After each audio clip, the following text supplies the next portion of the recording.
Welcome to Meganet TV burning topic.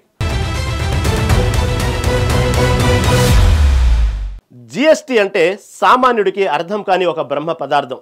ఈ GST పెరిగితే ఏంటి, తగ్గితే నాకేంటి అనుకునే వాళ్ళు చాలామంది ఉన్నారు.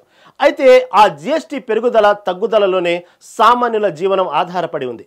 అయితే ఇప్పటి వరకు కేంద్ర ప్రభుత్వం మనం కొనుగోలు చేసే రకరకాల వస్తువులపై విధానాలపై స్లాబులతో జిఎస్టీ వసూలు చేసింది. మనం కొనే సబ్బు నుంచి సైకిల్ వరకు ప్రతి దానికి జిఎస్టీ వేసింది. దీనిపై ఎన్నో విమర్శలు కూడా వచ్చాయి. అయితే ఈసారి కేంద్రం జిఎస్టీ విషయంలో కీలక నిర్ణయాలు తీసుకుంది. సామాన్యులు ముఖ్యంగా పేదలను దృష్టిలో పెట్టుకుని జిఎస్టీలో మార్పులు చేసింది. ఇంతకీ కేంద్రం జిఎస్టీలో ఎలాంటి మార్పులు చేసింది? దీనివల్ల మనకు ఒరిగే లాభం ఏంటి? ఇప్పుడు జిఎస్టీలో మార్పుల వల్ల రేట్లు తగ్గుతాయా? తెలుసుకోవాలంటే ఈ స్టోరీ చూడాల్సిందే.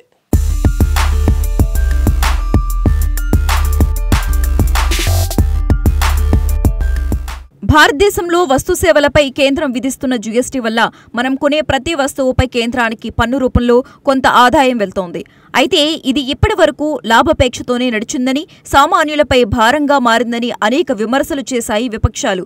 అయితే కేంద్రం ఈసారి తన రూటు మార్చింది.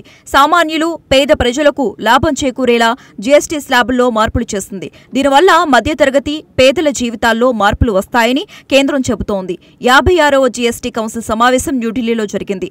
కేంద్ర ఆర్థిక మంత్రి నిర్మలా సీతారామన్ అధ్యక్షతన 31 రాష్ట్రాలు, కేంద్రపాలిత ప్రాంతాల నుంచి మంత్రులు హాజరైన ఈ సమావేశంలో కీలక అంశాలపై చర్చించారు. ముఖ్యంగా ఇప్పటి వరకు 4 స్లాబులుగా ఉన్న జీఎస్టీని 2 స్లాబులుగా మార్చారు. ఈ మార్పులు సెప్టెంబర్ 22 నవరాత్రి మొదటి రోజు అమల్లోకి వస్తాయి. ఇది పండుగకు కేంద్రం ఇచ్చిన గిఫ్ట్ అని ఎన్డీఏ నాయకులు చెబుతున్నారు.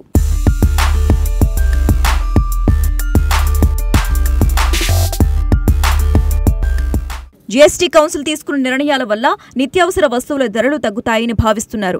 ముఖ్యంగా పన్నీర్, చపాతీ పిండి, పరాటా వంటి వాటిపై జీఎస్టీ గతంలో 5% ఉండగా దానిని మొత్తం తొలగించారు. Hair oil, toothpaste, shampoo, toothbrush, namkeen, biscuits, అలాగే butter, ghee, dry fruits, chocolates, instant noodles, sauce, అలాగే కాఫీ వంటిపై జీఎస్టీ 5% తగ్గించారు. ఈ వస్తువులు సామాన్య, మధ్యతరగతి కుటుంబాల రోజువారీ ఖర్చులో ముఖ్య భాగం. ఈ తగ్గింపు వినియోగదారుల జేబుకు భారాన్ని తగ్గిస్తాయి, పైగా డిమాండ్ను పెంచుతాయని ఆర్థికవేత్తలు భావిస్తున్నారు.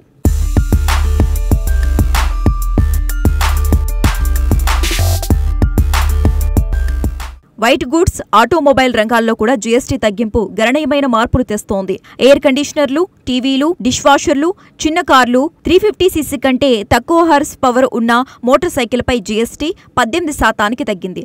ఆటో భాగాలు, బస్సులు, ట్రక్కులు, అంబులెన్స్లపై కూడా 18% జీఎస్టీని వర్తిస్తోంది. ఎలక్ట్రిక్ వాహనాలపై జీఎస్టీ 5%గానే కొనసాగుతోంది. ప్రభుత్వ నిర్ణయంతో 4 మీటర్ల కంటే తక్కువ పొడవున్న కార్లపై పన్నుభారం 10% తగ్గనుంది. వీటితో పాటు రోజువారీ వాడుకునే చిన్న బైకులకు రిలీఫ్ లభించింది. ఇప్పటికే ప్రభుత్వం ఆదాయపు పన్నులో 12 లక్షల వరకు ఉపశమనం ఇవ్వటం, వడ్డీ రేట్లు తగ్గటంతో ఆటోమొబైల్ రంగం పుంజుకోవటానికి అనువైన పరిస్థితి ఏర్పడింది. దీనికి తోడు జీఎస్టీ కోత ఈ జోరును మరింత పెంచనుంది.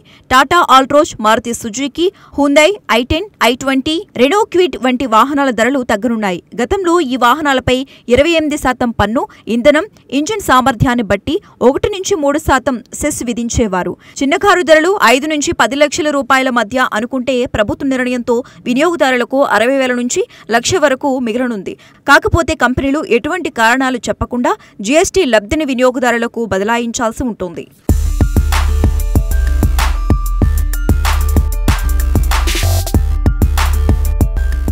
ఆరోగ్య, వ్యవసాయ రంగాలకు ఈ సంస్కరణలు పెద్ద ఊరటనిచ్చాయి. వ్యక్తిగత ఆరోగ్య, జీవిత బీమా పాలసీలపై జీఎస్టీని పూర్తిగా రద్దు చేశారు. 33 రకాల లైఫ్ సేవింగ్ ఔషధాలపై జీఎస్టీని తొలగించారు. కంటి చూపు సరిచేసే స్పెటికిల్స్ పై జీఎస్టీ 28% నుంచి 5% తగ్గింది.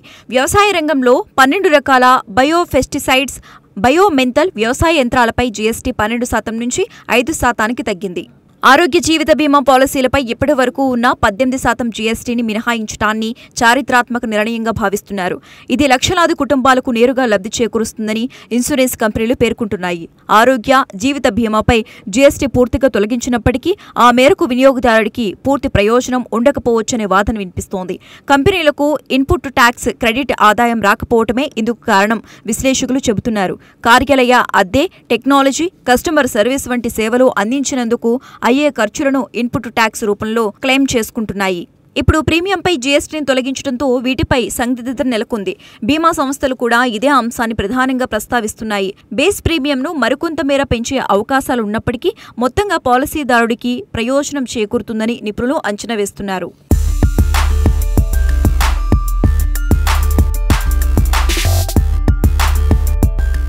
పేదల విషయంలో ప్రత్యేక శ్రద్ధ చూపిన కేంద్రం లగ్జరీ, శరీరానికి హాని చేసే వస్తువులపై మాత్రం ప్రత్యేక జీఎస్టీ విధించనుంది. లగ్జరీ సిన్ గూడ్స్ పై జీఎస్టీ 40% పెరిగింది. ఇందులో పాన్ మసాలా, సిగరెట్లు, గుట్కా, జర్దా, తంబాకు, బీడీలు, అలాగే కోకోకోలా, పెప్సీ వంటి కార్బోనేటెడ్ బీవరేజెస్, 1200 సీసీ కంటే పెద్ద కార్లు, 350 సీసీ కంటే తక్కువ ఇంజిన్ ఉన్న మోటార్ సైకిళ్లు, యాష్లు, హెలికాప్టర్లు, ప్రైవేటు ఉపయోగానికి విమానాలు ఉన్నాయి. తంబాకు ఉత్పత్తులపై ప్రస్తుతం 28% జీఎస్టీ కంపెన్సేషన్ సెస్ కొనసాగుతున్నాయి. రుణాలు తీరే వరకు కొత్త రేట్లు అమల్లోకి రావు. హానికర ఉత్పత్తుల వినియోగాన్ని తగ్గించడం, ఆరోగ్య రక్షణను ప్రోత్సహించడం లక్ష్యంగా ఈ నిర్ణయం తీసుకున్నారు.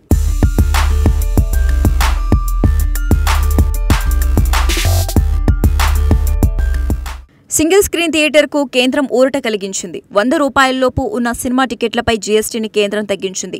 ప్రస్తుతం వీటిపై 12% జీఎస్టీ ఉండగా తాజాగా దాన్ని 5%కి తగ్గించింది.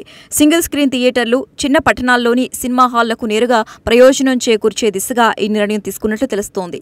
అయితే 100 కంటే ఎక్కువ ఉంటే మాత్రం అది 18% జీఎస్టీ వసూలు కొనసాగుతోంది. అంటే మల్టీప్లెక్స్లు, ప్రీమియం థియేటర్లపై నూతన జీఎస్టీతో ఎలాంటి ప్రభావం లేదు. అటు పాప్కార్న్లపై నూతన జీఎస్టీ విధానంలో స్పష్టత వచ్చింది. స్టాల్ పాప్కార్న్ 5% స్లాబుల్లోకి రాగా, క్యారమెల్ పాప్కార్న్ 18%లోకి వస్తోంది. గతంలో ఒకే పాప్కార్న్ పై ప్యాకేజ్ను బట్టి వేరువేరుగా పన్ను విధించేవారు. తాజాగా దీనిని సవరించారు. ఇప్పుడు ప్యాక్ చేసి అమ్ముతారా, విడిగా విక్రయిస్తారా అన్న దానితో ఇక సంబంధం ఉండదు. ప్యాకేజ్డ్ విడిగా అమ్మే సాల్టెడ్ పాప్కార్న్ను 5% జీఎస్టీ పరిధిలోకి, పంచదార కలిపి చేసిన క్యారమెల్ పాప్కార్న్ 18% పన్ను పరిధిలోకి వచ్చింది.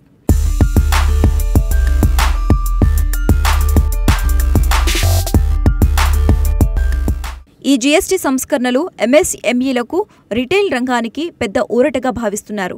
99% వస్తువులు 12% స్లాబ్ నుంచి 5%కి, 90% వస్తువులు 28% నుంచి 18%కి మారాయి. ఇన్వార్డెడ్ డ్యూటీ స్ట్రక్చర్ సరిదిద్దటం, ఎగుమతి రిఫండ్లను 7 రోజుల్లో జారీ చేయడం, బయోమెట్రిక్ ఆధారిత రిజిస్ట్రేషన్, B2C ఈ ఇన్వాయిసింగ్ వంటి చర్యలు వ్యాపారులకు సౌలభ్యాన్ని పెంచాయి.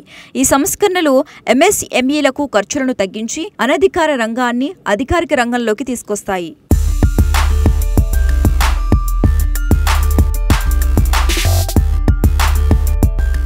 ఈ సంస్కరణల ఫలితంగా సర్కారుకు సుమారు 48,000 కోట్ల రూపాయల రాబడి నష్టం జరగవచ్చని, కానీ దీర్ఘకాలంలో వినియోగం పెరగటం వల్ల ఈ నష్టం భర్తీ అవుతుందని అంచనా.